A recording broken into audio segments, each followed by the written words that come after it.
registreerunud on rekordiliselt 4339 osavõtjat, mis on peaaegu 300 enam kui eelmine aasta, nii et selle aastane jooksumaraton kindlasti tuleb suurem kui varem. Oleme valmis kuni 4500 võistleja teenindamiseks põhiüritustel eelneval laupäeval, kui meil on toimumas lasteüritused ja heateojooks. Ootame kuni 3000 last ja heateojooksule kuni 500 heategijat. Ilmselt enam viimasel nädalal registreerujaid väga palju ei lisandu, aga kui neid tuleb, siis loomulikult kõik, kes veel rajale tahavad minna, seda teha saavad.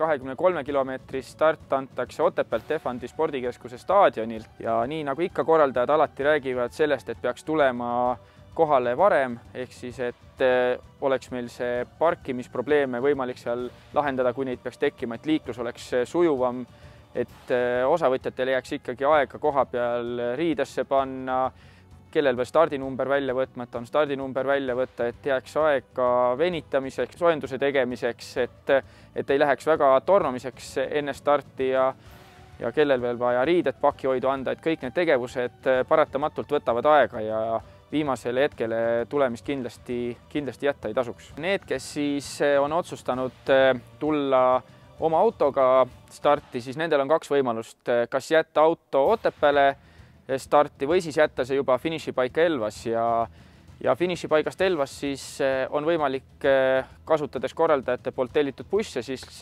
minna stardipaika ja need, kes tulemas Tartus, siis neile on ka Tartust eribussid tulemas, millega saab siis nii pikamaa starti 23 kilomeetri starti kui ka Elvasse 10 kilomeetri starti ja võib-olla korraldajate poolt ka väike soovitus kõigile, et kes tulemas, et mida vähem on autosid, seda sujuvam on liiklus ja kui võimalik, siis võtke sõbrad kaasa ühe autoga kõik, et nii on teil palju lihtsam ja koos, nagu öeldakse ka alati, seltsis segasem. Stardinumbrite väljavõtmiseks on kaks võimalust.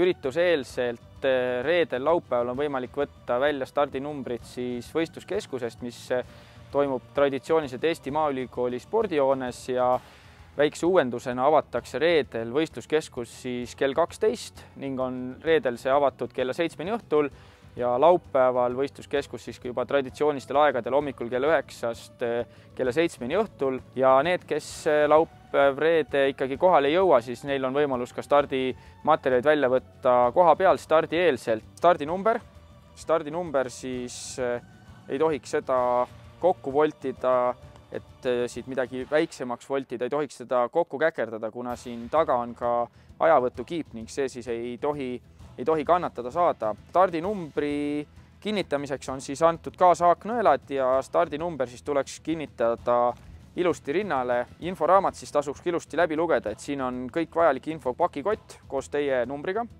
Pakikott on võimalik siis pikamaa stardis viia pakihoidu ja saate kätte te selle siis uuesti Elvast ning need, kes valivad 10 kilomeetri raja, siis nemad jätavad juba otse pakihoidjasse oma pakikotid ja samamoodi saavad kohe finišis selle kätte. Toidutalong, mis on veekindel ning mille siis tasub endaga kindlasti kaasa võtta ja selle alusel siis antakse ka finiši toitlustusalas süüa.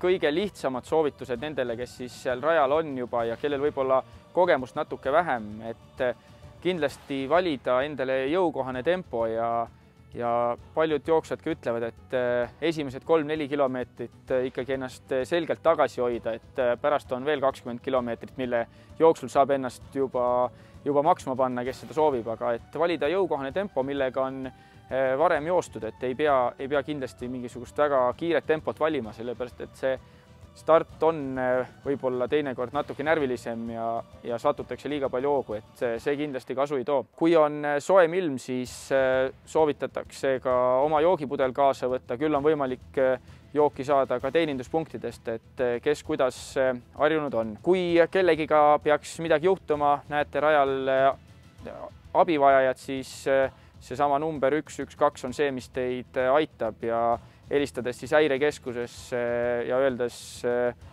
et helistate jooksumaratonil, siis ühendatakse teid juba võistluse meditsiinistaapi ning sealt saate siis ka kindlasti rääkida oma mure ära. Võistluseks valmistumise kohta üht-teist on kindlasti ka klubi Tartu maraton kodulehel, kus on võimalik ka kogu ürituse info ilusti kätte saada. Ja lisaks sellele on sellel aastal võimalik vaadata ka 1182 Facebooki lehelt ka videosid, kus siis Eesti jooksjad on andmas soovitusi, kuidas ürituse eelsel viimasel nädalal treenida, et mitte organismi võistluseelselt ära kurnata, ja on ka riietumissoovitused, et võib-olla need, kellel kahtlusi, mida selga panna, mida mitte, siis on seal paar videot, mis teid kindlasti võiksid aidata.